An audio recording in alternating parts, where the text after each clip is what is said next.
है ना। कि सुपर पोजिशन के ही 3 एग्जाम्पल थे, मैंने आपको बताया था। First example was the interference, दूसरा आपका स्टैंडिंग वेव था, और जो थर्ड एग्जाम्पल था that was your third example आज हम पढ़ेंगे, दैट इज योर स्टैंडिंग और स्टेशनरी वेव। तो आज का जो टॉपिक आपका है, पहला आपका इंटरफेरेंस, दूसरा बीट, और तीसरा आपका स्टैंडिंग वेव था। स्टैंडिंग वेव या इसी को we call it as a stationary wave,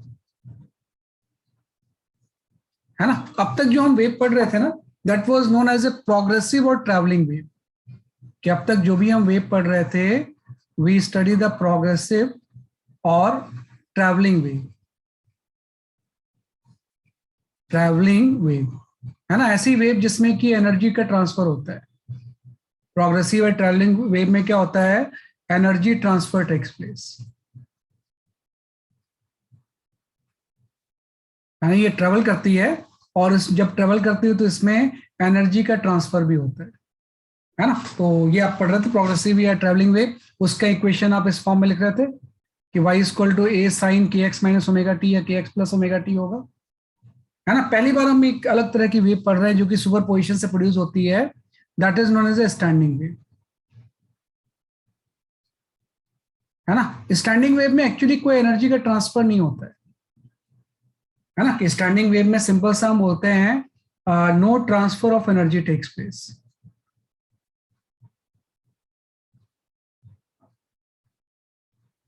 energy, all particles simply oscillate,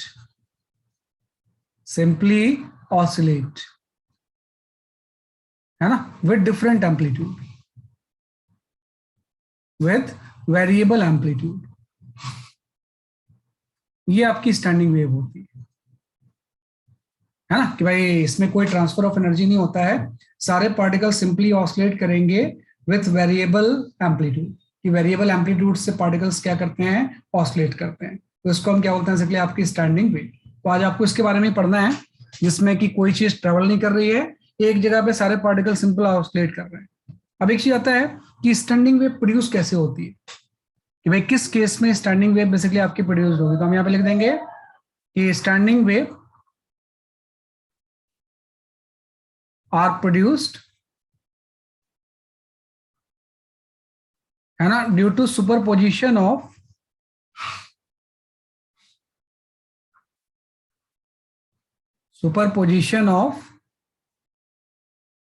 two waves having same frequency and amplitude,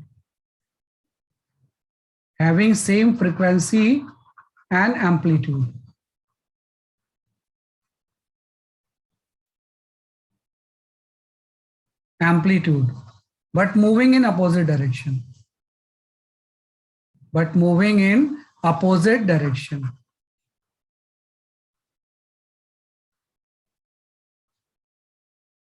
ये आपका जाएगा, right. Standing waves are produced, है ना, due to superposition of two waves having same frequency and amplitude but moving in opposite direction. भाई same frequency and amplitude होगा, लेकिन ये opposite direction में जब मूव करके सुपर इम्पोज होंगी तो उसमें स्टैंडिंग वेव प्रोड्यूस होती है। जैसे आपने पता कि इंटरफ्रेंस कब होता है, जब फेज डिफरेंस की वजह से होता है। बीट क्यों प्रोड्यूस होती है, फ्रीक्वेंसी डिफरेंस की वजह से। वैसी डायरेक्शन डिफरेंस की वजह से जो प्रोड्यूस होती है वेव, उसी को हम बोलते हैं इसलिए आपकी स्टैंडिंग वेव, है ना। तो अब आपका पहले चीज आ जाता है कि इस सब चीज को थोड़ा सा मैथमेटिकली एनालाइज करते हैं, कि पहले हम इसको मैथमेटिकली करेंगे, बाद में इसका मेन ग्राफिकल आ जाएगा। ज्यादा चीज हम इसके ग्राफ से ही समझते हैं। तो जैसे मैंने बोला कि भाई अब आपका मेन पर्पस ये है कि जैसे ट्रैवलिंग वेव का तो इक्वेशन ये है कि what is the equation of standing wave, है ना। कि भाई जो इक्वेशन ऑफ स्टैंडिंग वेव होगा वो कैसा होगा, कि कोई भी अगर स्टैंडिंग वेव है तो उसका इक्वेशन कैसा हो जाएगा। तो जो इक्वेशन ऑफ स्टैंडिंग वेव होती है वो एक्चुअली सुपरपोजिशन ऑफ दो वेव से तो बनती है, जिसकी डायरेक्शन अपोजिट है ना। कि डायरेक्शन अगर अपोजिट होगी तो उसके सुपरपोजिशन से क्या बनेगा, बेसिकली आपकी स्टैंडिंग वेव। तो पहली वेव का इक्वेशन आप ऐसे लिख लो कि y equal to a sine k x minus omega t, और दूसरी वेव का इक्वेशन आप ऐसे लिख लो a sine k x plus omega t. तो आप देखो दोनों वेव ऑल एस्पेक्ट्स में आइडेंटिकल है, दोनों का एम्पलीट्यूड भी सेम है, ओमेगा भी सेम है, इनफैक्ट के भी सेम है। है ना, बस एक ही चीज इसमें डिफरेंस है दोनों के डायरेक्शन में। माइनस का मतलब है कि ये पॉजिटिव एक्स एक्सिस के अलॉन्ग मूव कर रही है, this wave is moving along the positive x axis, और ये जो मूव कर रही है वो नेगेटिव एक्स एक्सिस के अलॉन्ग मूव कर रही है। तो जब सुपर इम्पोज करेंगे, है ना, कि जब दोनों वेव को आप सुपर इम्पोज करोगे तो प्रिंसिपल ऑफ सुपरपोजिशन ये बोलता है कि नेट डिस्प्लेसमेंट सिंपल इन दोनों का सम होगा, y equal to y1 plus y2 हो जाएगा। तो दोनों को आप ऐड कर दो, तो यहाँ से a आप कॉमन ले लो, और यहाँ पे आपका आ गया sign k x minus omega T, जैसा सब में आपने किया था। इंटरफ्रेंस में भी तो यही लगाया था आपने, बीट में भी यही लगाया था, तो उससे रिजल्टेंट वेव का इक्वेशन आता था a sine k x minus omega T plus आपका sign k x plus omega t हो जाएगा, है ना। तो ये आपका वाई नेट डिस्प्लेसमेंट का क्या हो जाएगा, सम हो जाएगा, और ए कॉमन आ गया, ये आपका साइन ये आपका आ गया। अब यहाँ पे हम अप्लाई कर देंगे, थोड़ा सा इसको सिंप्लीफाई करने के लिए, we apply the sine C plus D का फॉर्मूला। तो साइन सी प्लस डी जो होता है वो ये होता है 2 sine C plus D by 2 into cos C minus D by 2, है ना। इसको सिंप्लीफाई करने के लिए इस फॉर्मूले में हम साइन सी प्लस डी का फॉर्मूला लगा लेंगे, तो फिर आपका ये इक्वेशन जो रिड्यूस होकर इस फॉर्म में आ जाएगी, है ना, 2a sign k x cos omega T, ये आपका आ गया। तो ये जो इक्वेशन आई है इसी को हम बोलते हैं equation of the standing wave.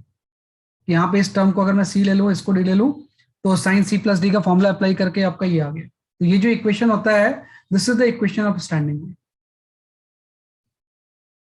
है ना, कि दो ट्रैवलिंग वेव को जब सुपर इम्पोज करेंगे जिनकी डायरेक्शन अपोजिट है, तो जो रिजल्टेंट वेव होगी उसी को हम बोलते हैं स्टैंडिंग वेव, और स्टैंडिंग वेव की इक्वेशन आपकी ये होगी।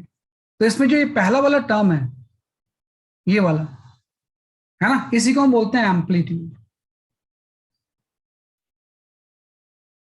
है ना, एम्पलीट्यूड ऑफ स्टैंडिंग वेव। वही तो मैंने बोला एम्पलीट्यूड इसका वेरिएबल होता है।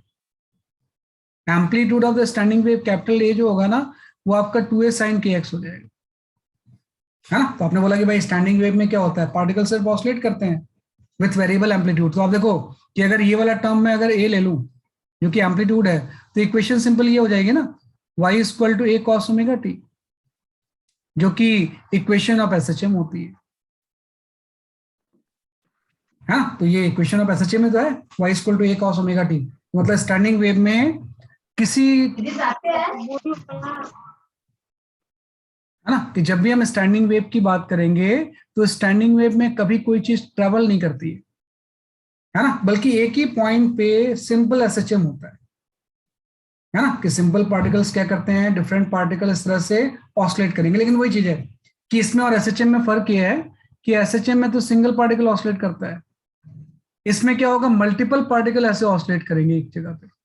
कई बार हम इसको सिंबॉलिकली ऐसा शो करते हैं कि एक पॉइंट पे पार्टिकल इस तरह से ऑसिलेट करते हैं अलग अलग, कि कोई भी अगर स्टैंडिंग वेव बनेगी तो बाद में आप इसको प्लॉट करोगे तो उसको हम इस तरह से प्लॉट करते हैं, कोई भी स्टैंडिंग वेव होगा तो इसमें जितने भी पार्टिकल्स होंगे ना, ये सारे पार्टिकल एसटीएम तो परफॉर्म करते हैं, लेकिन सबका एम्पलीट्यूड सेम नहीं होता है। वो एम्पलीट्यूड डिपेंड करता है एक्स की वैल्यू कितनी है ना। तो इसलिए मैंने शुरू में लिखा था कि स्टैंडिंग वेव में कोई ट्रांसफर ऑफ एनर्जी नहीं होता है, क्योंकि अगर सिंपल ऑसिलेशन होगा तो एनर्जी कहीं जाएगी थोड़ी उसी जगह पे पोटेंशियल एंड काइनेटिक में क्या होगी, कन्वर्ट होगी, तो कोई ट्रांसफर ऑफ एनर्जी नहीं होती है, और सारे जो पार्टिकल्स होते हैं वो सिंपल ऑसिलेट करते हैं विथ वेरिएबल एम्पलीट्यूड, कि एक ही पॉइंट पे पार्टिकल ऑसिलेट करेंगे और सबका एम्पलीट्यूड क्या होगा, बेसिकली आपका डिफरेंट होगा, है ना। तो ये आपका इक्वेशन आ गया, this is known as equation of SHM. तो स्टैंडिंग वेव के इक्वेशन को हम इससे क्या करते हैं, इंटरप्रेट करते हैं, और ये आपका एम्पलीट्यूड आ गया। इसका एम्पलीट्यूड क्या होता है, बेसिकली आपका वेरिएबल होता है, राइट। तो इसको लिख लो पहले आप, ये तो मैथमेटिकली आपने एनालाइज कर लिया, है ना। मेन चीज हम यही समझते हैं। सर, हाँ बोलो। सर इसको स्टेशनरी वेव क्यों बोलते हैं? मतलब like the particles are moving, तो why is it called stationary wave? Energy का ट्रांसफर नहीं हो रहा ना बेटा, इस तरह से लॉन्गिट्यूडनल मूव नहीं कर रही। नॉर्मल वेव क्या होता है, नॉर्मल वेव की कुछ वेव वेलोसिटी होती है, ये ऐसे मूव करती है ना, कि इसमें राइटवर्ड मूवमेंट होते हैं ऐसे। लेकिन इसमें क्या हो रहा है, कोई चीज इसको क्रॉस करके राइटवर्ड नहीं जा रही है ना, एक ही जगह पे ऑसिलेट कर रहे हैं, इसलिए हम इसको स्टेशनरी वेव बोलते हैं, है ना। नॉर्मल वेव में क्या होता है कि जो वेव होती है वो ट्रेवल करती है किसी मीडियम के थ्रू।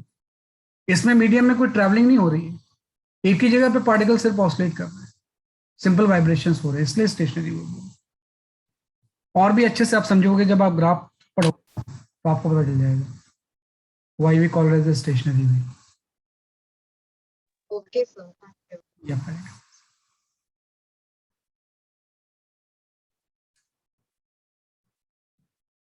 है ना, वेव हम इसलिए बोलते हैं क्योंकि वेव फंक्शन को ये भी सेटिस्फाई करती है कि जो आपका differential equation of the wave था ना, उसमें भी अगर इस y की वैल्यू को हम पुट करेंगे तो उसको सेटिस्फाई करता है। मतलब डायरेक्शन आपका,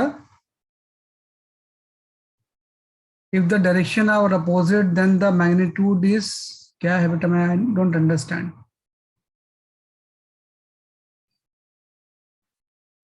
है ना, डायरेक्शन अपोजिट है मतलब एक माइनस हो जाएगा एक प्लस हो जाएगा।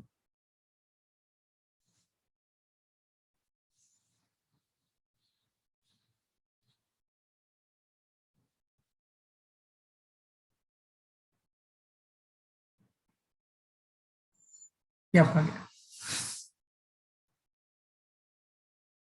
हाँ हाँ बिल्कुल बिल्कुल, डायरेक्शन अपोजिट से मैग्नीट्यूड लेंगे, सही बात है ना। तो ये हमने स्टैंडिंग वेव का इक्वेशन लिख दिया, ये 2 sin kx cos omega T होगा। इसमें जो पहले वाला टर्म होता है वही एम्पलीट्यूड होता है क्योंकि वेरिएबल है, अदरवाइज ये सिंपल सा वाइब्रेशन सी है ना। सिंपल इस चीज को हम क्या बोलते हैं, इसलिए आपके वाइब्रेशन। अब हम ग्राफिकल पे आ जाते हैं। जो मेन आप इसमें समझोगे ना, इसके ग्राफ से ही ज्यादा समझते हैं हम इसे, कि इस चीज को ग्राफिकली आप ज्यादा अच्छे से समझ पाओगे। तो हम यहाँ पे जस्ट आपका कुछ ग्राफिकल इंटरप्रिटेशन करते हैं। We talk about the graphical interpretation, है ना। तो ग्राफिकल में क्या होता है कि मैं बहुत सारे, मुझे एक्चुअली डायग्राम बनाने पड़ेंगे, ये बीच से इसको हटा देता हूँ मैं, है ना। तो ग्राफिकली जब हम इसको इंटरप्रेट करेंगे तो 2 ट्रैवलिंग वेव पहले बनानी पड़ेगी, फिर उसको सुपर इम्पोज करेंगे, जैसे आपने इंटरफ्रेंस और बीट में किया था, है ना, कि इस तरह से 2 ट्रैवलिंग वेव बनाते हैं और इसको सुपर इम्पोज करके आपकी स्टैंडिंग वेव बन जाएगी। लेकिन अलग अलग इंस्टेंट में बनाते हैं इसे।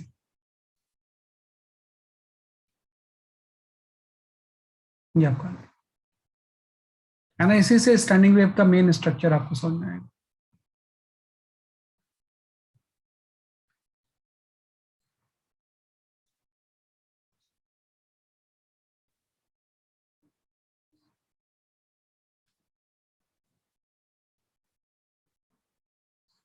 सर हर रो में 3 3 बनाना है क्या?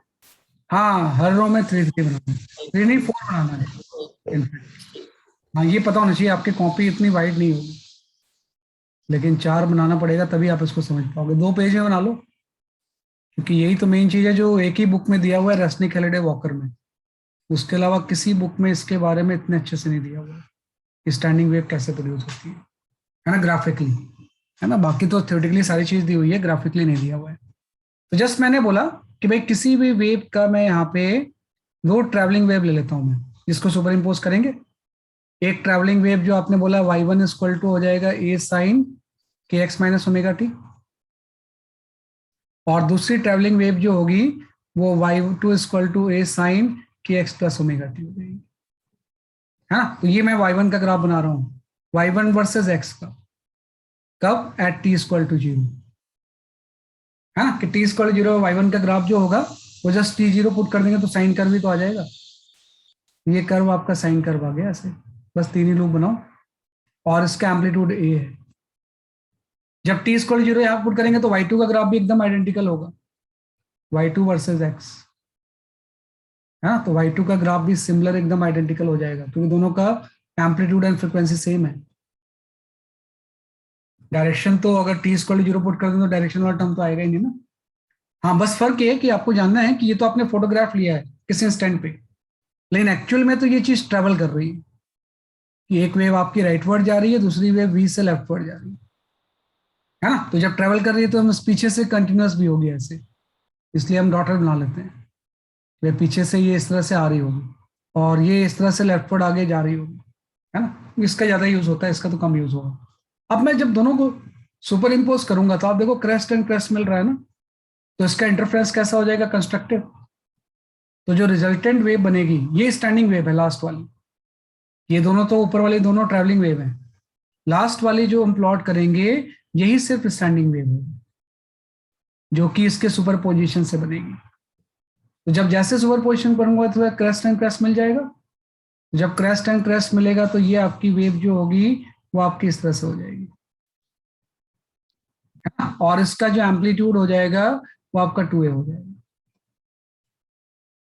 है ना? कि भाई ए हो गया, ए हो गया, इसको जब सुपर इम्पोज करोगे तो एम्पलीट्यूड कितना हो जाएगा, इसलिए आपका 2a हो गया। तो अभी तो कंस्ट्रक्टिव इंटरफेरेंस हो गया, तो मतलब इस इंस्टेंट में जो पार्टिकल है सारे अपने एक्सट्रीम पोजीशन पे होंगे, ऐसे बहुत सारे पार्टिकल्स होंगे, सबकी पोजीशन मैंने ऐसे प्लॉट कर दी। लेकिन कुछ टाइम के बाद क्योंकि वेव ट्रेवल कर रही है ना, मैं अगर टाइम ले लूं, time is equal to t/4, एक साइकिल के 1/4 टाइम के बाद, तो आपको पता है ये जो लेंथ होती है वेवलेंथ होती है लैम्डा, तो एक साइकिल के 1/4 टाइम में वेव 1/4 वेवलेंथ से ट्रेवल कर जाएगी। भाई एक साइकिल में तो पूरा वेवलेंथ से ट्रेवल करती है, 1/4 में 1/4 ट्रेवल कर जाएगी, 1/4 ट्रेवल कर जाएगी, मतलब ये λ/4 से इधर चली जाएगी, ये लेंथ आपका जो होगा ये कितना हो जाएगा, इसलिए आपका λ/4। तो ये जो इसका ट्रफ है वो यहाँ पे आ जाएगा ना, अगर ये λ/4 से आगे चला गया तो इसका ट्रफ है वो यहाँ पे आ जाएगा।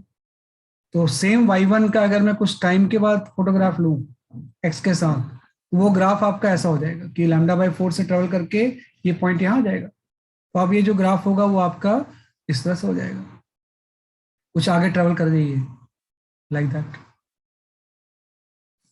है ना? स्टिल ट्रेवल कर रही है, अगले स्टैंड में ही प्लॉट करेंगे हम इसे, है ना? और ऑब्वियसली बात है ये अगर लेफ्ट ट्रेवल कर रही है तो ये वाला क्रेस्ट इसका इस पॉइंट पे आ जाएगा, तो ये जो चीज हो जाएगी वो आपकी ऐसी हो जाएगी,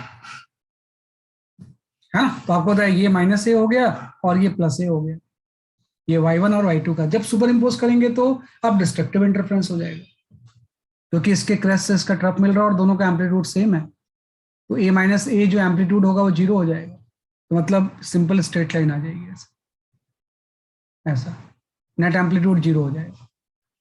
इस इंस्टेंट में जब सुपर इम्पोज होंगे तो ये आपकी स्ट्रेट लाइन आ जाएगी, है ना? मतलब सारे पार्टिकल इस टाइम जो होंगे वो मीन पोजीशन पे आ जाएंगे, जो सारे पार्टिकल होंगे वो कहाँ पे आ जाएंगे, बेसिकली आपके मीन पोजीशन में, है ना? कि सारे जो पार्टिकल्स हो जाएंगे वो कहाँ आ जाएंगे, बेसिकली आपके मीन पोजीशन पे, ऐसे y वर्सेस t,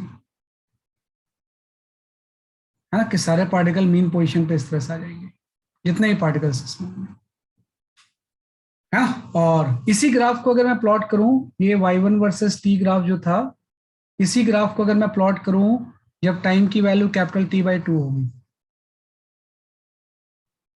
है ना? कि इस ग्राफ को जब मैं प्लॉट करूं T/2 टाइम पीरियड के बाद, तो फिर से ट्रेवलिंग हो रही है, तो अब ये पॉइंट यहाँ पे आ जाएगा, तो अब ये जो वेव होगी उसका स्ट्रक्चर आपका ऐसा हो गया। अब ये पॉइंट अगर लेफ्टवर्ड जा रहा है ऐसे, तो ये पॉइंट यहाँ पे आ जाएगा, तो अब ये आपका इस तरह से हो जाएगा, तो फिर से कंस्ट्रक्टिव इंटरफेरेंस हो गया, है ना? कि वेव को ट्रेवल कर करके हम प्लॉट कर रहे हैं। हाँ, सारा y वर्सेस x ग्राफ है बेटा, सारा, सॉरी ये भी y वर्सेस x ही है, टीथ का तो हम ग्राफ ही नहीं प्लॉट कर रहे हैं, फोटोग्राफ को ही सुपर इम्पोज कर रहे हैं, कि अभी किया कुछ टाइम बाद के भी किया, कुछ टाइम बाद और करेंगे, है ना? तो आप जब करेंगे तो फिर से कंस्ट्रक्टिव होगा, लेकिन अपोजिट होगा ना। अब जो रिजल्टेंट वेव बनेगी सब x के साथ है, टाइम इसमें है ही नहीं कहीं पे, टाइम तो हमने फिक्स कर रखा है, तो जब आप इसको लोगे तो ये ग्राफ आपका ऐसा आ जाएगा, फिर से कंस्ट्रक्टिव इंटरफेरेंस ऐसा हो गया, मतलब जो पार्टिकल्स थे अब ये इस पोजीशन में आ गए, है ना? एम्पलीट्यूड अगेन 2a हो जाएगा, कंस्ट्रक्टिव में a और a ऐड हो जाएंगे, डिस्ट्रक्टिव में माइनस हो जाएंगे, ये सारे पार्टिकल आपके यहाँ पे आ गए। अब अगर और टाइम में ले लूँ, टाइम की वैल्यू सपोज मैं 3t/4 ले लेता हूँ, तो अगर ये राइटवर्ड जा रहा है तो ये चीज आपकी फिर से ऐसी हो जाएगी, y1t, y2t, y2x, टाइम पता नहीं क्यों आ रहा है, आदत है इसलिए, ये राइटवर्ड जाएगा तो अब इसका जो नेचर होगा वो जस्ट आपका ऐसा हो जाएगा, ये ऐसा, है ना? और ये अगर लेफ्टवर्ड जा रहा है तो इसका नेचर आपका ऐसा हो जाएगा,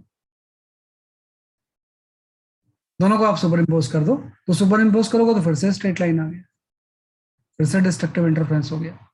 तो अब आप इस पे फोकस मत करो, ये दोनों तो ट्रैवलिंग वेव है जिसको सुपर इम्पोज करके हम स्टैंडिंग वेव लेके आ रहे हैं,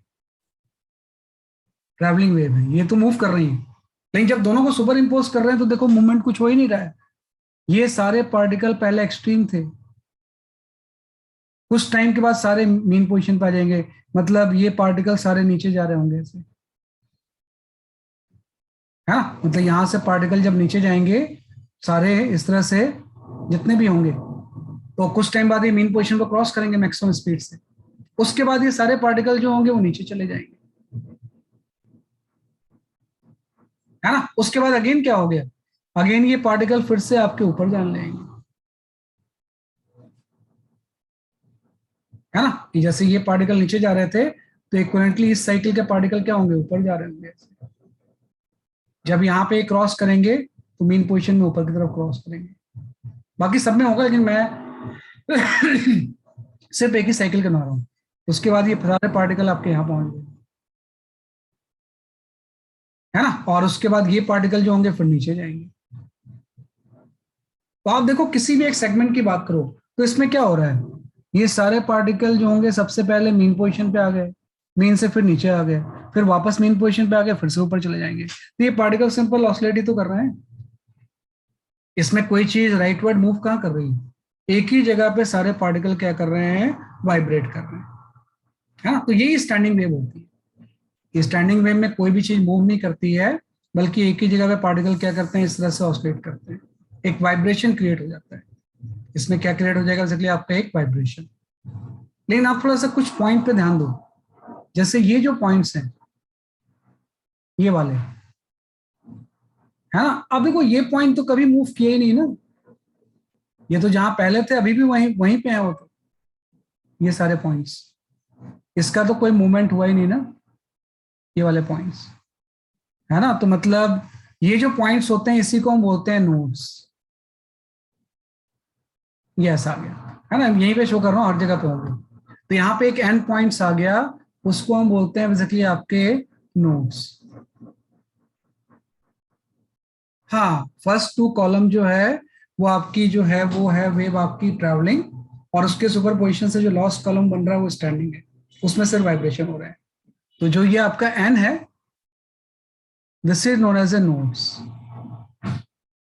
और नोड्स वो पॉइंट हैं जो ऑलवेज रेस्ट में है,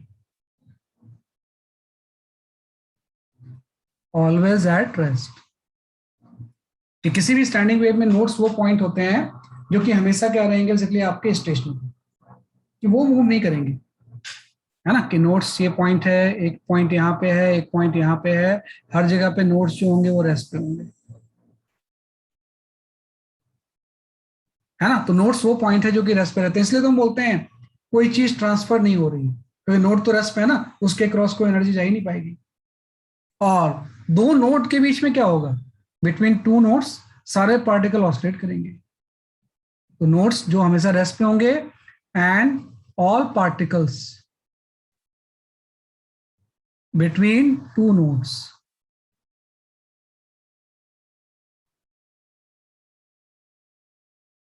two nodes oscillate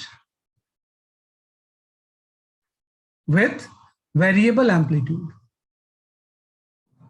variable amplitude, है ना। कि भाई जो नोड्स होंगे वो तो रेस्ट पे होंगे, और नोड्स के बीच में जितने भी पार्टिकल होंगे ये वेरिएबल एम्पलीट्यूड से क्या करेंगे, बेसिकली आपके ऑसिलेट करेंगे, है ना। कि वेरिएबल एम्पलीट्यूड से क्या करेंगे, बेसिकली आपके ऑसिलेट्स करेंगे। तो नोड्स हमेशा रेस्ट पे होंगे, और जितने भी पार्टिकल दो नोड के बीच में होंगे ये वेरिएबल एम्पलीट्यूड से क्या करेंगे, ऑसिलेट करेंगे। और एक पार्टिकल जो होगा जिसके की ऑसिलेशन का एम्पलीट्यूड मैक्सिमम होगा, उसको हम एंटी नोड बोलते हैं।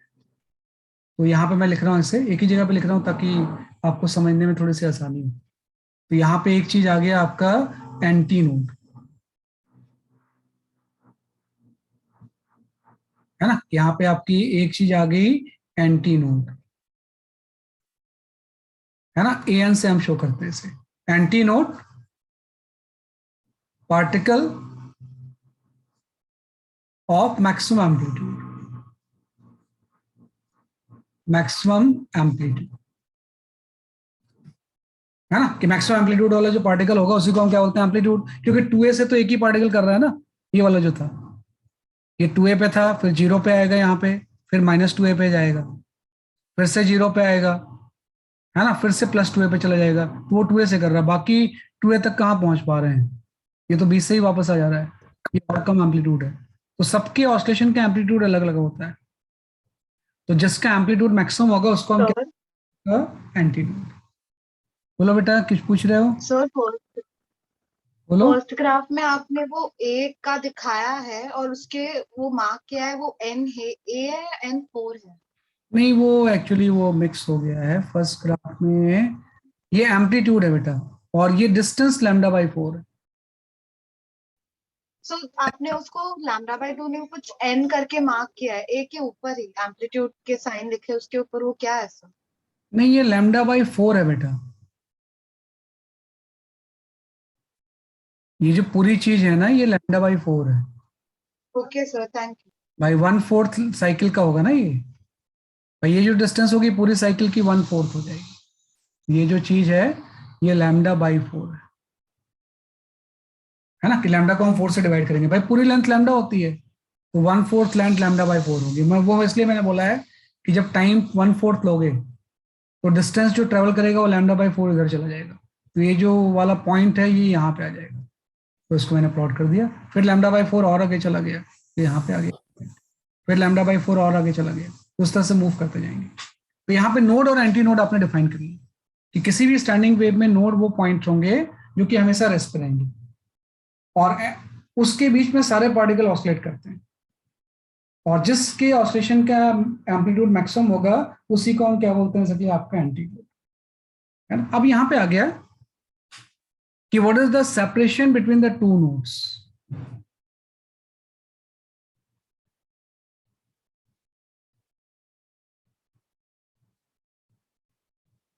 बेटा ये तो एम्पलीट्यूड है सारा, ये जो है ना ये एम्पलीट्यूड है, ये सारा एक्स है, ये सारा मैंने एक्स लिखा है, वाई वर्सेस एक्स ग्राफ है सारे, है ना, सारे वाई वर्सेस एक्स ग्राफ है, और ये वेव वेलोसिटी है कि जिस वेलोसिटी से मूव कर रहा होगा, आप चाहो तो वेव वेलोसिटी मत लिखो, ट्रैवल कर रहे होंगे तो किसी न किसी वेलोसिटी से कर रहे होंगे, ये आपका आ जाएगा, है ना, a small a is for amplitude है, तो आपने कर लिया।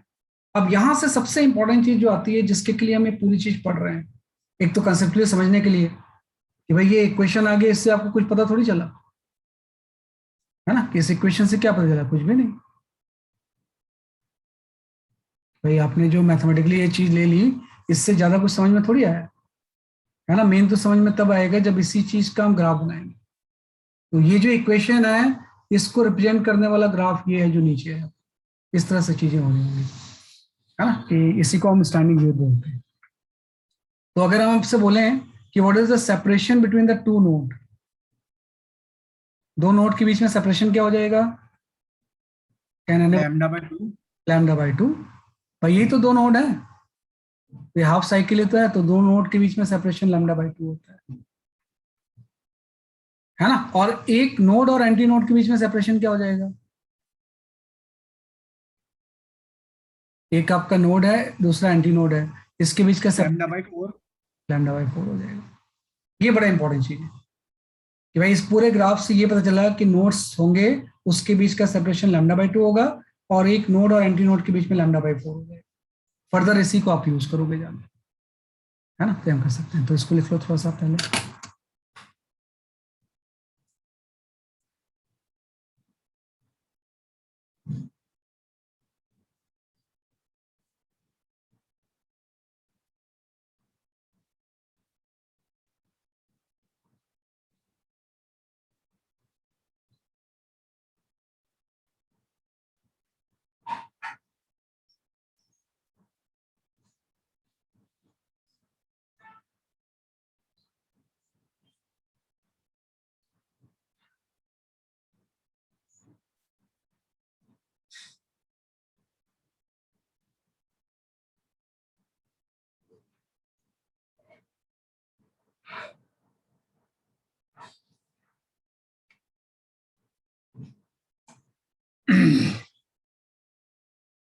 तो जो सेकंड और फोर्थ केस है उसमें तो नोड एंटी नोड कुछ फर्क नहीं है ना?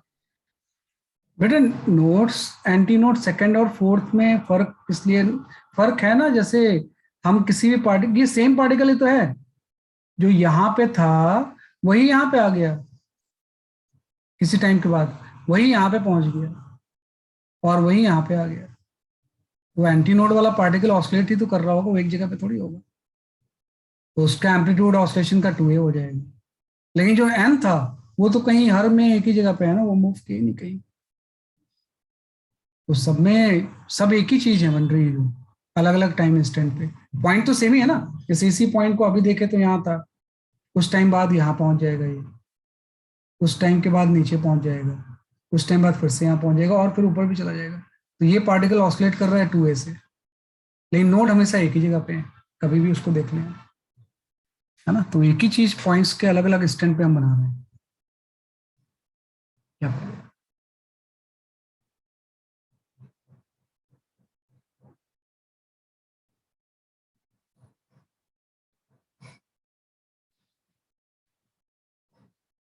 दो ट्रैवलिंग वेव को सुपर इम्पोज करके we have form one standing wave.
ठीक है, ये आपका गया से।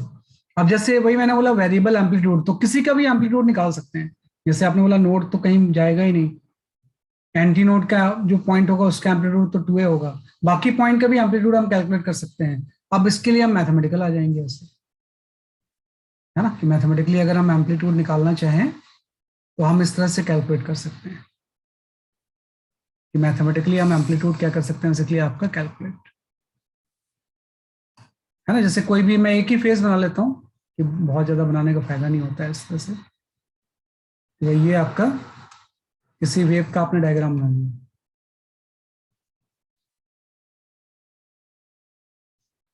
लाइट, ये आपका 2a हो गया, है ना। तो इसमें जैसे हर पार्टिकल के ऑसिलेशन का कुछ एम्पलीट्यूड होगा ना, तो जैसे मुझे किसी पार्टिकल का एम्पलीट्यूड निकालना है तो उसके लिए मैं जस्ट ये फॉर्मूला यूज कर लूंगा, by 2a sin kx cos omega t। तो इसमें एम्पलीट्यूड की वैल्यू 2a sin kx ही तो होती है।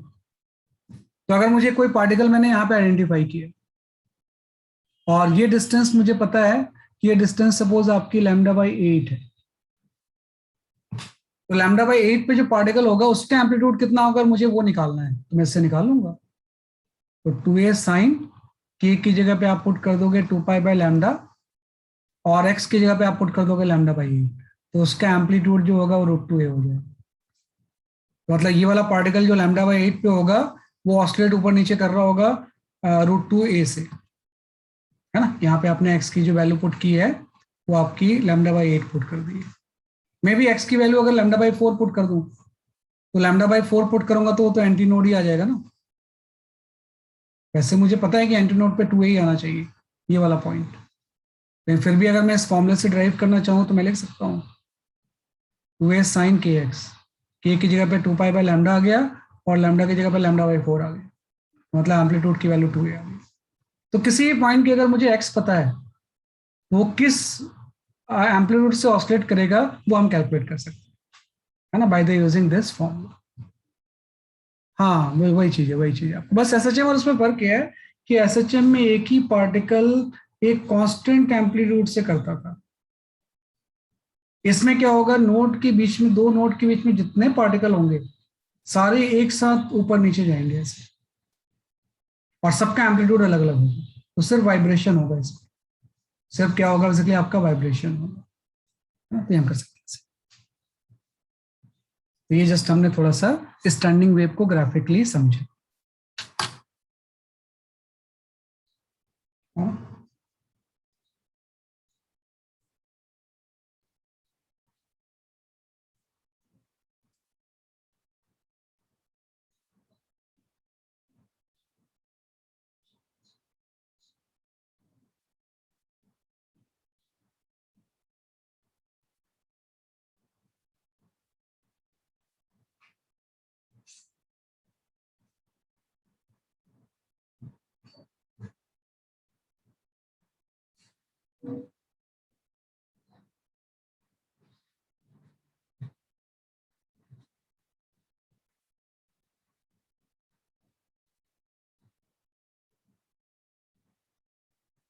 ठीक है, ये अब आ जाता है कि how to produce the standing wave experimentally.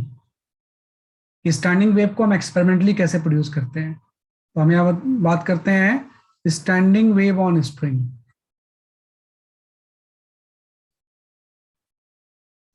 है ना, किसी स्ट्रिंग में स्टैंडिंग वेव हम प्रोड्यूस कर रहे हैं, तो जब हम standing wave on the string produce करते हैं तो इसी को हम सोनोमीटर बोलते हैं। है ना, कि सोनोमीटर इज इंस्ट्रूमेंट जिसमें कि स्टैंडिंग वेव भी लिख लो यहाँ पे, जिसमें कि स्टैंडिंग वेव स्ट्रिंग में प्रोड्यूस होती है। सोनोमीटर एक इंस्ट्रूमेंट है जिसमें कि स्ट्रिंग में क्या प्रोड्यूस होती है, बेसिकली आपकी स्टैंडिंग वेव। है ना, तो इसको हम सोनोमीटर बोलते हैं। जैसे आपका गिटार हो गया, सब स्टैंडिंग वेव ही तो है ना, कि कोई भी जो म्यूजिकल साउंड वाला इंस्ट्रूमेंट जो होता है, साउंड वाइब्रेशन से प्रोड्यूस होता है, और हार्मोनिक साउंड प्रोड्यूस करने के लिए हमेशा स्टैंडिंग वेव यूज होती है।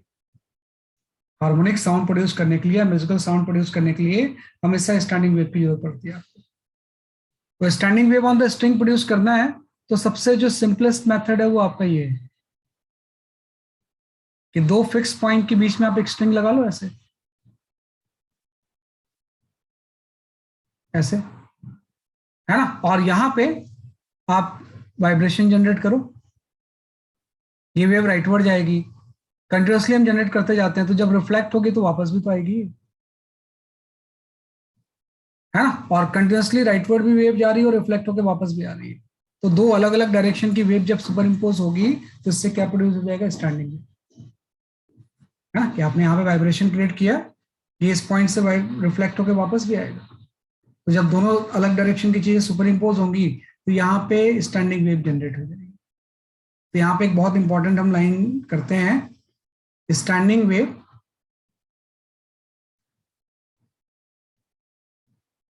is produced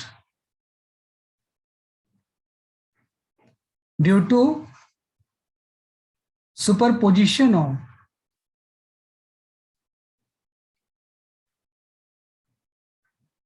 of incident and reflected wave. Reflected wave.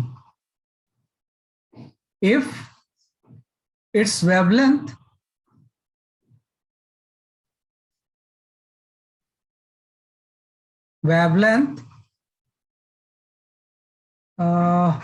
match with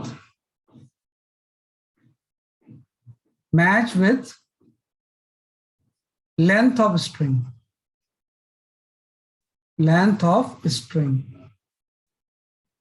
ये आपका मेन चीज आ गया। Standing wave is produced due to superposition of the incident and reflected wave if its wavelength match with length of the string।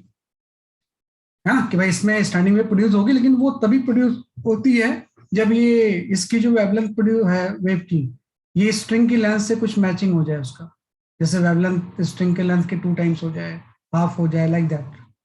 है ना, और इसी phenomena को हम बोलते हैं resonance, called resonance.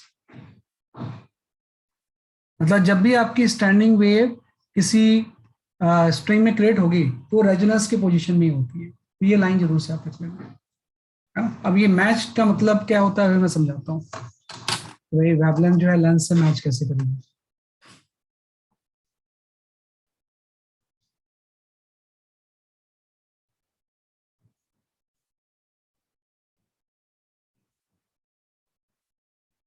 Sir, can you explain the diagram again? Diagram में ये था कि एक स्ट्रिंग को आपने दो फिक्स पॉइंट के बीच में टाइट कर लिया एंड यहाँ पे डिस्टर्बेंस क्रिएट किया, तो डिस्टर्बेंस विल ट्रेवल राइटवर्ड, यहां से रिफ्लेक्ट होके वापस आएगा। तो जब दोनों सुपर इम्पोज होंगे अलग डायरेक्शन के तो स्टैंडिंग वेव क्रिएट होगी। इसी को मैंने शो किया है यहाँ पे। इंसिडेंट और रिफ्लेक्टेड वेव जब सुपर इम्पोज होंगी तो उससे स्टैंडिंग वेव क्रिएट होगी, है ना। और जब स्टैंडिंग वेव में हम स्टैंडिंग वेव किसी स्ट्रिंग में प्रोड्यूस करते हैं तो उसी को हम सोनोमीटर बोलते हैं। एक्चुअल में सोनोमीटर ऐसा होता है कि एक्चुअल अगर डायग्राम हम सोनोमीटर का देखें तो यहाँ पे कोई इस तरह से साउंड बॉक्स होता है और एक स्ट्रिंग इससे लगी होती है, एक पुली से वेट हैंग करते हैं, है ना। तो इस तरह का डायग्राम सोनोमीटर का होता है। तो इसमें आपकी इस तरह से वाइब्रेशन क्रिएट हो जाते हैं इससे, है ना। या इसको अभी मत प्लॉट करो, आप अभी इसको समझोगे, आप ऐसे मत लिखो, सिंपल सा लिख लो कि ये स्ट्रक्चर सोनोमीटर का होता है कि एक एंड से वाइब्रेशन करेंगे तो रिफ्लेक्ट होकर वापस आएगी, जब सुपर पोजिशन होगा तो इसमें आपका यहाँ पे स्टैंडिंग वेव क्रिएट हो जाएगी। थ्योरी थोड़ी सी मुश्किल तो होती है इसकी।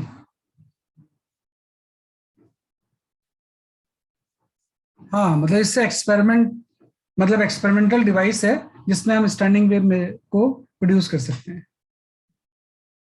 वे टेंशन वेरी कर करके अलग तरह की स्टैंडिंग वेव हम प्रोड्यूस कर सकते हैं।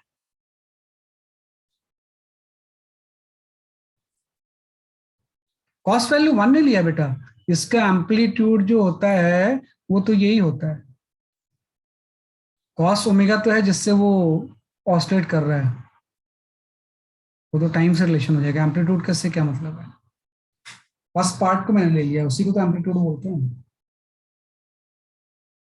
और एम्पलीट्यूड का वैसे ही मतलब है कि भाई एम्पलीट्यूड का मतलब ही तो हो गया जब कॉस की वैल्यू मैक्सिमम हो जाएगी तो 1 ही लेना पड़ेगा आपको।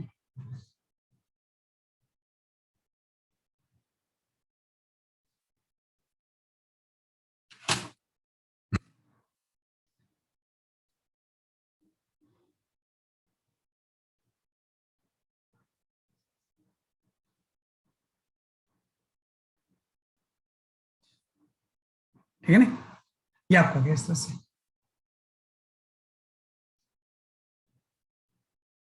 इसी फिनोमेना को हम क्या बोलते हैं सकली, आपका रेजोनेंस।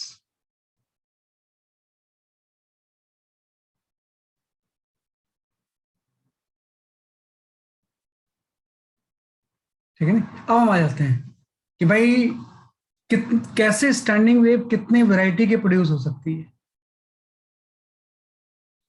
है ना। कि यहाँ पे हम एक वर्ड यूज करते हैं कि स्टैंडिंग वेव जब प्रोड्यूस होगी तो वाइब्रेशन होंगे। वाइब्रेशन के मोड्स क्या क्या हो सकते हैं, है ना। कि हम यहाँ पे डिस्कस करते हैं मोड ऑफ वाइब्रेशन।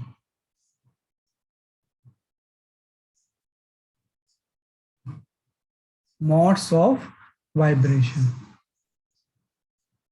कि आपने किसी प्रोसेस से स्टैंडिंग वेव प्रोड्यूस कर ली, उसके मोड ऑफ वाइब्रेशन क्या होंगे,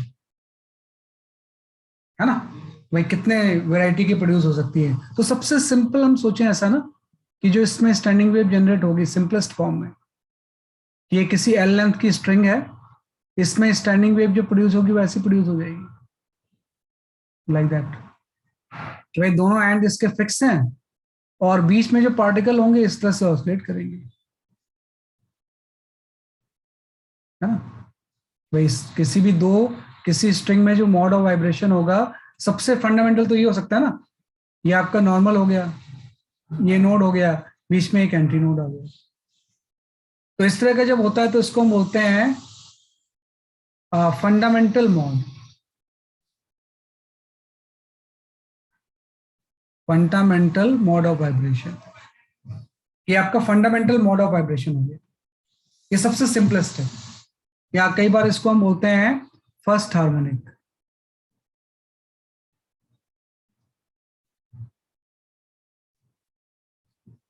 है ना, कि फंडामेंटल मोड, या इसको हम क्या बोलते हैं इसलिए आपका फर्स्ट हार्मोनिक।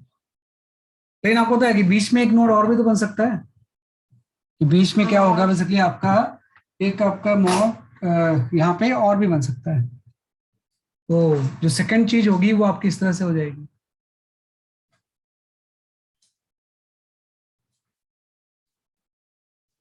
ये आपका ऐसा है ना, कि भाई ये भी नोड है, ये भी नोड है, और बीच में एक और नोड बन गया। तो ये जो होता है इसको हम बोलते हैं सेकंड हार्मोनिक। हार्मोनिक का मतलब हो गया ना कि सारे जो मोड ऑफ वाइब्रेशंस हैं आर हार्मोनिकली रिलेटेड।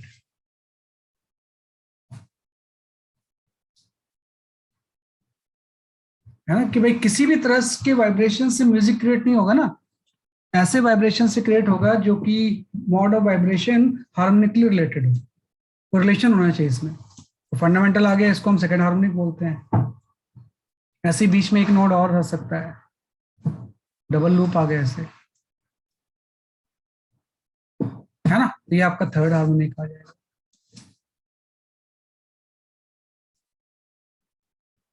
है ना, ऐसे ही आपके और भी लूप हो सकते हैं बीच में, कि भाई आपका किससे मैच कर रहा है वो आपको नहीं पता होता है। ये ऐसा है ना, ये आपका फोर्थ हार्मोनिक हो गया। है ना, so on, mode of vibration कुछ भी हो सकते हैं। है ना, fundamental, first, second, third, fourth आ गया। है ना, जो सेकंड हार्मोनिक होता है इसको कई बार हम फर्स्ट ओवरटोन भी बोलते हैं, फंडामेंटल को छोड़ के। ये आपका सेकंड ओवरटोन है, एंड ये आपका थर्ड ओवरटोन है।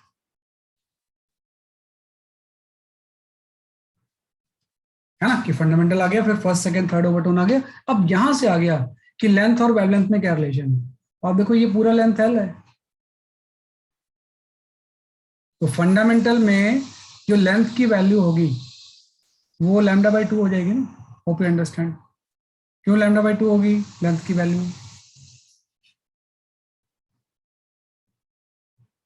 लेंथ जो होगा वो लैम्डा बाई टू के क्यों इक्वल होगा, अभी आपने पढ़ा कि जो दो नोड के बीच का सेपरेशन होता है वो लैम्डा बाई टू ही तो होता है। तो एल लैम्डा बाई टू हो जाएगा, मतलब इस केस में जो वेवलेंथ होगी वो ट्वाइस ऑफ एल हो जाएगी। तो यही वेवलेंथ डबल है लेंथ के, वही मैचिंग होनी चाहिए। इस केस में देखते हैं, इस केस में ये भी लैम्डा बाई टू हो जाएगा और ये वाली चीज भी लैम्डा बाई टू हो जाएगी। तो अब जो लेंथ होगा ये लैम्डा के इक्वल हो जाएगा, मतलब वेवलेंथ लेंथ के इक्वल हो जाएगा। इस केस में आपका ये लैम्डा बाई टू, ये भी आपका लैम्डा बाई टू, ये भी लैम्डा बाई टू। तो ये आपका जो एल होगा ये थ्री लैम्डा बाई टू हो जाएगा, मतलब वेवलेंथ की value to L by three हो जाएगी।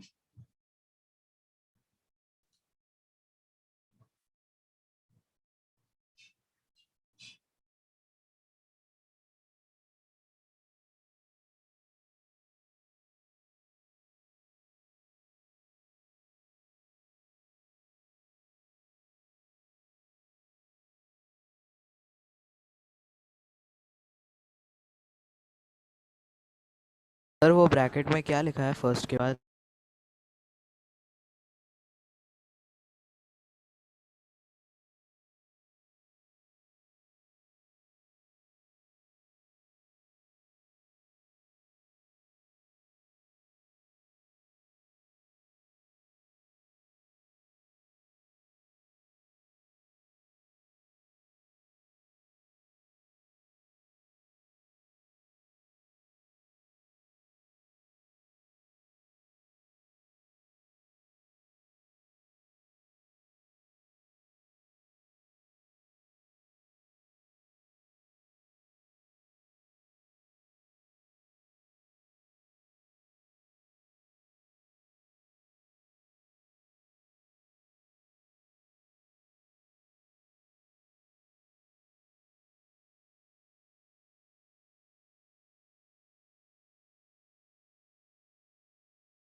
server disconnected.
ओके बेटा, मैं थोड़ा सा ना वेट फॉर अ मोमेंट।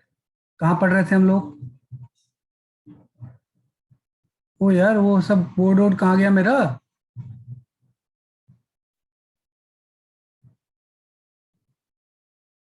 जो मैं पढ़ा रहा था वो कहाँ गया सारा? डायग्राम।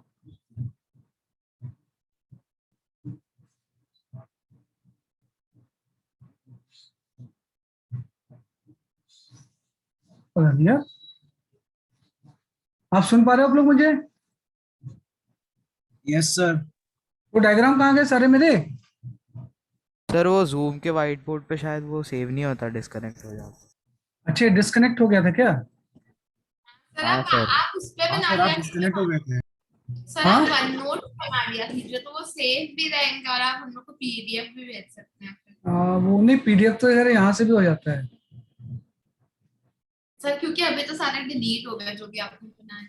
पता नहीं मैंने कैसे नीट हो गया, इतना सारा मैंने बताया था यार, सब डायग्राम। नहीं सर वो हो जाता है actually। वो अगर जूम पे डिस्कनेक्ट हो जाए तो वो सेव नहीं होता। डिस्कनेक्ट हो जाएंगे ना तो सारे डायग्राम डिलीट हो जाएंगे। अच्छा, ये बड़ा तो मुश्किल है। रिकॉर्डिंग से ले सकते हैं हम लोग। हाँ, वो रिकॉर्डिंग से तो ले सकते हैं, लेकिन मुझे तो फिर से वो डायग्राम बनाने पड़ेंगे ना सारे।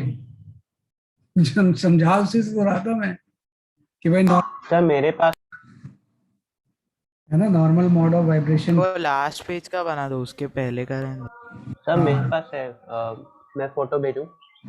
हाँ, फोटो भेज दो। हाँ सर, देख लीजिए। कोई नहीं, मैं बना देता हूँ, कोई उसमें बड़ी बात नहीं। लास्ट पेज का बना देता हूँ। लास्ट जो पेज मैं बता रहा था ना, उसका फोटो को बना देता हूँ आपको, कोई बात नहीं, उसमें कोई बड़ी बात नहीं है ना। Normal mode of vibration 3-4 diagram ही तो मैंने बनाए थे।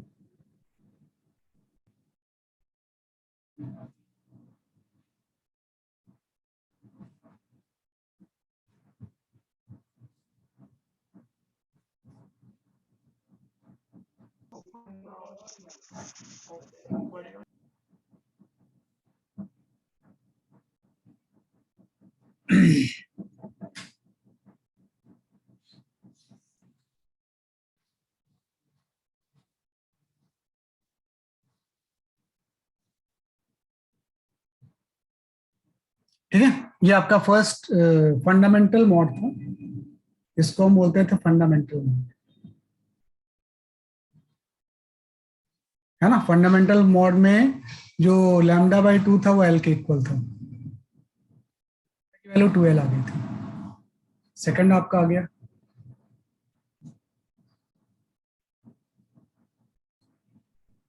है ना। सेकंड आपका आ गया सेकंड हार्मोनिक। वैसे आपने लिख लिखा है, मुझे तो समझाने की जरूरत है। λ=L आ गया। थर्ड आपका था थर्ड हार्मोनिक आ गया। सर सर वो मैंने भेज दिया है। ओवरटर था। हाँ, अभी मैं लिखूंगा उसे मैं। This is your third harmonic, है ना। थर्ड हार्मोनिक में जो लैम्डा की वैल्यू थी आपकी 2L/3 आ गई थी, एंड ऐसे ही आपका फोर्थ हार्मोनिक था,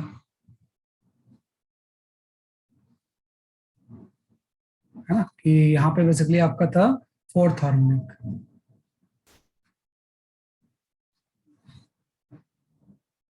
तो फोर्थ हार्मोनिक में जो था वो लैम्डा की वैल्यू जो थी ना, वो आपकी L/2 आ रही थी, या 12/4 आ जाएगी। है ना, कि फोर्थ हार्मोनिक में लैम्डा की वैल्यू क्या आ जाएगी बेसिकली आपकी 12/4 आ जाएगी, है ना। तो 12/12 आ गया, 12/1 2 आ गया, यहाँ पे 12/1 आ गया, यहाँ पे 12/2 आ गया, यहाँ पे 12/3 आ गया, 12/4 आ गया, लाइक दैट, है ना। तो ये जस्ट हम बोल रहे होते हैं। जो सेकंड हार्मोनिक होता है इसी को हम बोलते हैं फर्स्ट ओवरटोन, कि भाई फंडामेंटल को छोड़ दो आप, उसके बाद जो इमीडिएट आता है दूसरी फर्स्ट ओवरटोन, है ना। ये आपका थर्ड हार्मोनिक या ये चीज हो गई बेसिकली आपकी सेकंड ओवरटोन, और ये आपका फोर्थ हार्मोनिक में ये आपका थर्ड ओवरटोन, है ना। ये क्या हो गया बेसिकली आपका थर्ड ओवरटोन। तो ये फंडामेंटल हो गया, ये आपका सेकंड हार्मोनिक हो गया, ये थर्ड हार्मोनिक हो गया, ये आपका फोर्थ हार्मोनिक हो गया, है ना। इन जनरल इस चीज को अगर हम लिखना चाहें तो इसको हम लिख सकते हैं लैम्डा इक्वल टू, इस पूरे चीज को लैम्डा इक्वल टू 12/n हो जाएगा, where n is the number of harmonics. Sir वो क्या लिखा है ब्रैकेट में फर्स्ट के बाद? कहाँ पे ब्रैकेट? ये sir first overtone, first over, sir ये आपका सर सेकंड क्या होता है ओवरटोन? ओवरटोन। मतलब ओवरटोन एक म्यूजिक में टर्म है कि जो फंडामेंटल टोन है उसके कितने टाइम्स है ना। कि भाई देखो इसमें सब चीज वेवलेंथ रिलेटेड है ना, कि भाई ये 12/1 है, 12/2 है, तो वही है कि म्यूजिक में एक टर्म है कि बेसिक टोन का ये कितने टाइम्स है। तो बेसिक टोन को हम छोड़ देते हैं, उसके बाद जो टोन आता है वो फर्स्ट ओवरटोन हो गया, इससे ओवर इतना है, ये सेकंड ओवरटोन हो गया, है ना। तो सब म्यूजिकल टर्म्स है बेसिकली आपके। तो यहाँ पे 12/n लिख सकते हैं, where n is the number of harmonics होते हैं। n की जगह पे हम कुछ भी पुट कर सकते हैं, 1 2 3 लाइक दैट। n 1 पुट करेंगे तो फर्स्ट आ जाएगा, 2 पुट करेंगे तो सेकंड आ जाएगा। अब एक पर्पस आप समझना, इस पूरे चीज का जो पर्पस है ना, इस पूरे चीज का पर्पस है एक हार्मोनिक रिलेटेड साउंड प्रोड्यूस करना, जिसकी की फ्रिक्वेंसी में कोई रिलेशन हो। तो मेन चीज हम ये लिखते हैं कि भाई इससे जो साउंड प्रोड्यूस होगा उसकी फ्रिक्वेंसी क्या होगी, कि जो वाइब्रेशन होगा उसकी फ्रिक्वेंसी क्या हो जाएगी। तो फ्रिक्वेंसी आपकी v/λ होती है ना। तो ये आपका v हो गया, और लैम्डा की जगह पे 12/n आ गया, तो अल्टीमेटली फ्रिक्वेंसी की वैल्यू आपकी nv/12 आ गई। फ्रिक्वेंसी इक्वल टू v/λ आ गया, लैम्डा की जगह पे 12/n आ गया, है ना। और ये जो चीज आ गई वो कितनी आ गई बेसिकली आपकी nv/2, तो ये आपकी फ्रिक्वेंसी आ गई, है ना। कि इससे जो साउंड प्रोड्यूस होगा उसकी फ्रिक्वेंसी हम nv/12 फॉर्मूला से निकाल सकते हैं। इसमें v जो होगा ये √t/μ हो जाएगा, जो वेव वेलोसिटी होती है। तो जैसे फंडामेंटल मॉड है, तो फंडामेंटल मॉड की हम यहाँ पे लिख सकते हैं कि what is the fundamental frequency, fundamental frequency. तो फंडामेंटल फ्रिक्वेंसी मतलब n की वैल्यू 1 पुट कर दोगे इसी फॉर्मूले में, तो फंडामेंटल फ्रिक्वेंसी f1 की वैल्यू आपकी हो जाएगी v/2। यहाँ पे आपका आ जाएगा फर्स्ट सेकंड हार्मोनिक, है ना। कि सेकंड हार्मोनिक की अगर मैं फ्रिक्वेंसी निकालना चाहूँ तो यहाँ पे आपका 2v/12 आ जाएगा। थर्ड हार्मोनिक की अगर मैं फ्रिक्वेंसी निकालना चाहूँ तो ये आपका 3v/12 आ जाएगा। फोर्थ हार्मोनिक की अगर मैं फ्रिक्वेंसी निकालना चाहूँ तो ये 4v/12 हो जाएगा। तो आप देखो फंडामेंटल का ये डबल है, ये 3 टाइम्स है, ये 4 टाइम्स है। तो इस तरह से मॉड ऑफ वाइब्रेशंस होंगे ना, तो फ्रिक्वेंसीज आर हार्मोनिकली रिलेटेड होंगी। कि इस कंसेप्ट में ये हो जाएगा कि ऑल फ्रिक्वेंसीज आर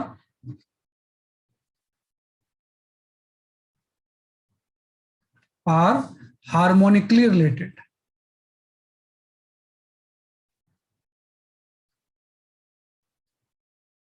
कि जो सारी फ्रिक्वेंसी होंगी ये हार्मोनिकली क्या होंगी बेसिकली आपके रिलेटेड होंगी।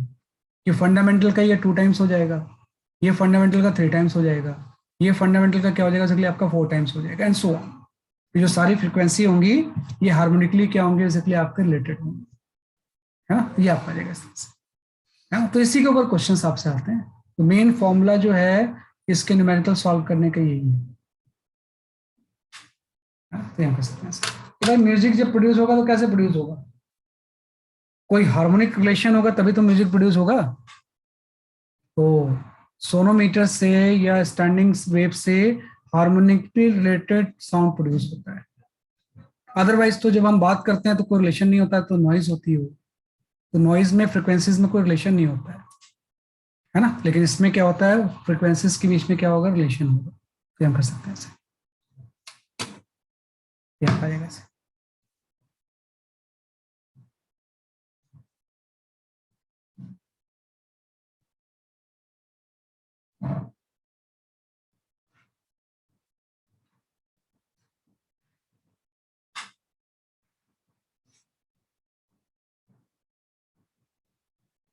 सही है, मैंने तो प्लॉट कर दिया।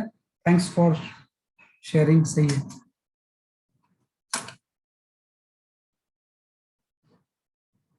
तो ये आपने थोड़ी सी चीजें पढ़ी। मेन फॉर्मूला मैंने लास्ट में लिख दिया है, इसमें v की वैल्यू टी बाई म्यू हो गई, लेकिन पढ़ाया मैंने पूरा डिटेल में है ना। पिछले पेज है ही नहीं, कोई बात नहीं, इसी को देख लो।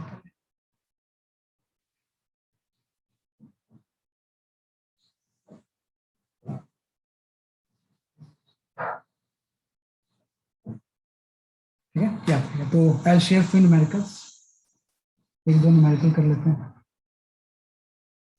जिससे आप समझ जाओगे क्या करना है अपने।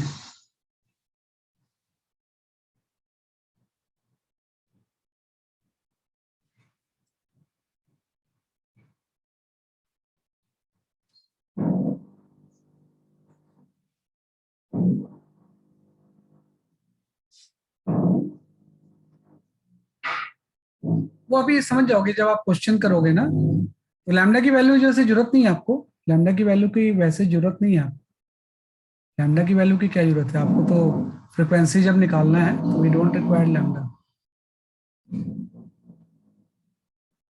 है ना। कि इसमें फ्रिक्वेंसी निकालने के लिए तो आपने लैम्डा की वैल्यू पुट कर दी ना यहाँ से। वही यहाँ से आपने इसको जनरलाइज कर दिया कि पहले में एल 2L आया, सेकेंड में L/12/2 आ गया, तीसरे में 12/3 आ गया, 12/4 आ गया। तो इन जनरल 12/n होता है। तो इस 12/n को यहाँ पुट कर दिया, यहाँ से इसके टर्म्स में आ गया आपका फ्रिक्वेंसी का फॉर्म। ठीक है, तो एक क्वेश्चन करते हैं जरा सा।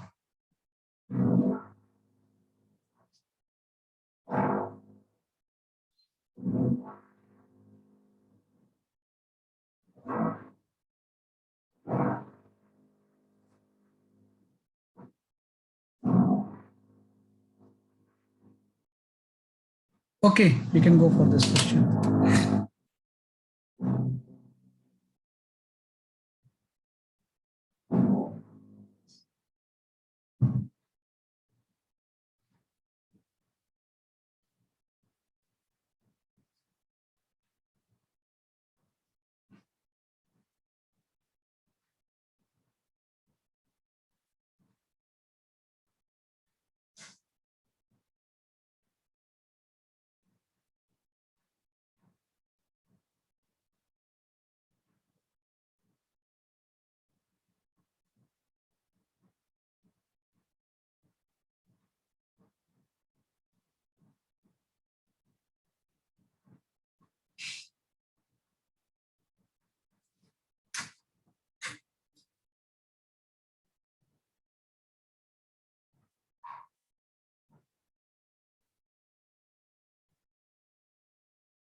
अभी आंसर सही नहीं आया बेटा।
हाँ, Netra, your answer is correct.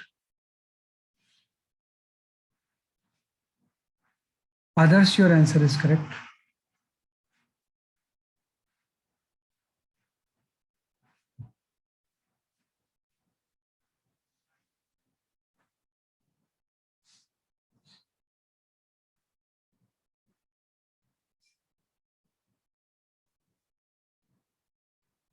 नहीं, क्लोज पाइप वगैरह मैं नहीं जानता. पाइप तो अभी हमने पढ़ा ही नहीं बेटा, अभी तो स्ट्रिंग पढ़ रहे हैं.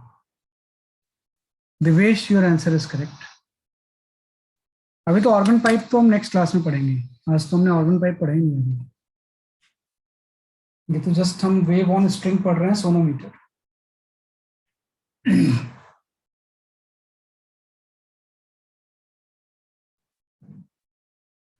हाँ, सही बात, सही बात.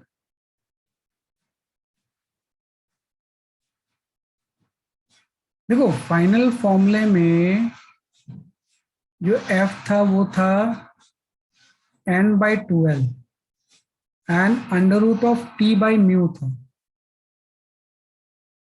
तो n तो नंबर ऑफ हार्मोनिक हो गया,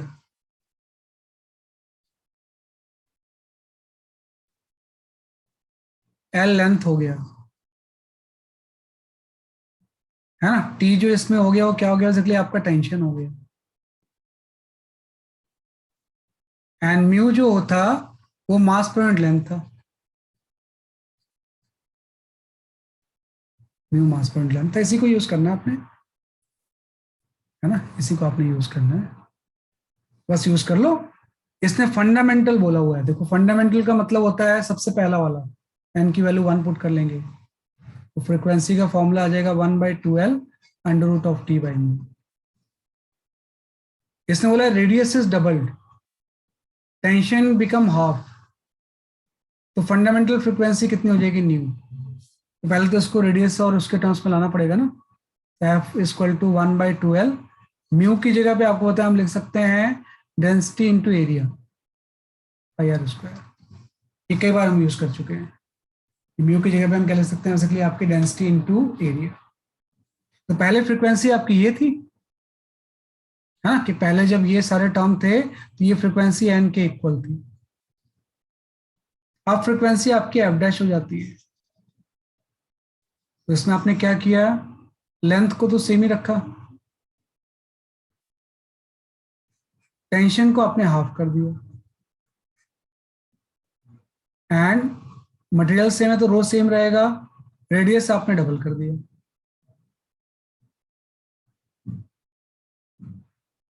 हाँ, तो इससे आप सॉल्व करोगे तो यहां से एफ डैश की वैल्यू n/2√2 आ जाएगी. हाँ, तो दोनों में रिलेशन ये तो हो जाएगा.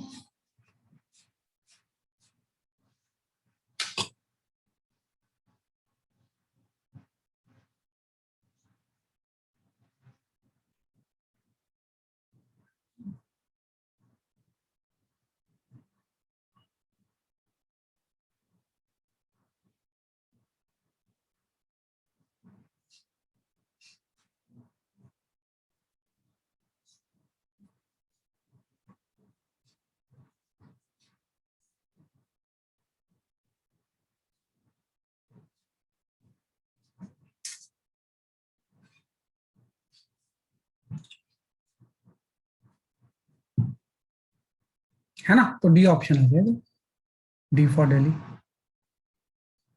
है ना. तो हम इस तरह से सॉल्व कर लेंगे. एकदम इजी क्वेश्चंस होते हैं. वेब में यही तो है, थ्योरी मुश्किल होती है, तो न्यूमेरिकल बहुत आसान होते हैं. बस एक ही फॉर्मूला यूज करना है अपने,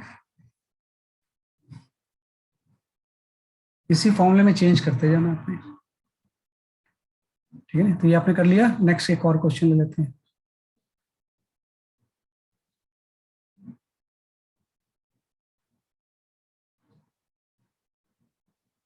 हाँ, you can go for this question.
हाँ, that's your answer is correct.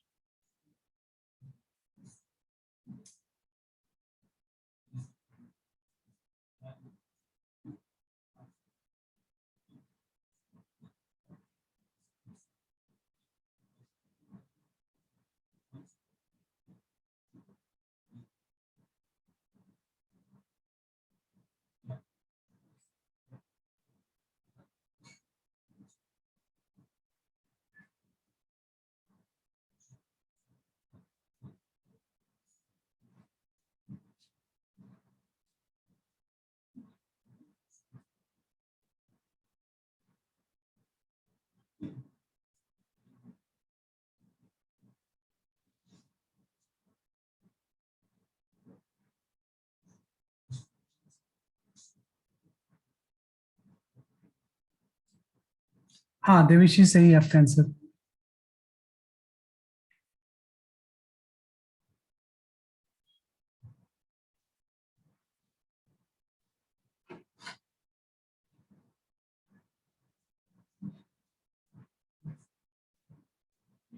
आप ध्यान रखना बेटा, ratio of new tension to original tension है.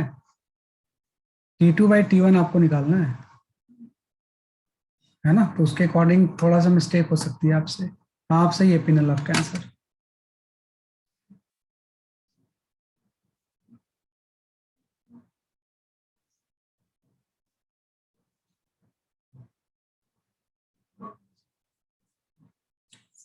सही है दिव्येश, सही आंसर है, सभी के सही है ना? All have given the correct answer. Mayank, सही आपका आंसर है. भाई सीधे फॉर्मूला लिखो. फ्रीक्वेंसी का फॉर्मूला होता है NV/2L. N/2L √V/ √T/μ. ये तो होता है. तो इसने बोला लेंथ डबल किया है, टेंशन भी चेंज किया है, लेकिन ये म्यू चेंज नहीं हुआ है. तो यहां से F1/F2 की वैल्यू क्या हो जाएगी? L2/L1 √T1/T2. हाँ, तो वैल्यूज पुट कर देते हैं. F1/F2 means 200/300. L2/L1 मीन्स 2/1, है ना? तो यहां से जो T2/T1 की वैल्यू आएगी वो 9:1 आ जाएगी. ये ऑप्शन इज करेक्ट. ये आपका आंसर आ जाएगा.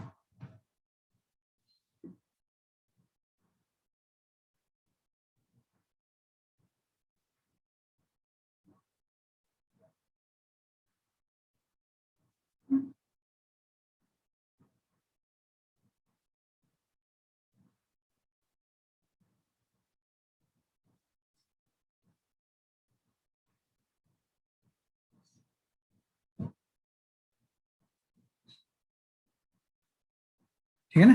तो इससे आपका 9:1 आंसर आ जाएगा. चलो, ओके. तो दैट्स ऑल फॉर टुडे, है ना? बस इस चीज को थोड़ा सा रिवाइज करो. आज मैं आपको ग्रुप में अपडेट कर दूंगा कि आपको क्या क्या सॉल्व करना है ना? PYQs में से तो करते रहना आप. जिस दिन भी डाउट क्लास होगी I will discuss those questions, है ना? That's all for today. Bye bye. Bye, sir. Thank you, sir. Bye bye.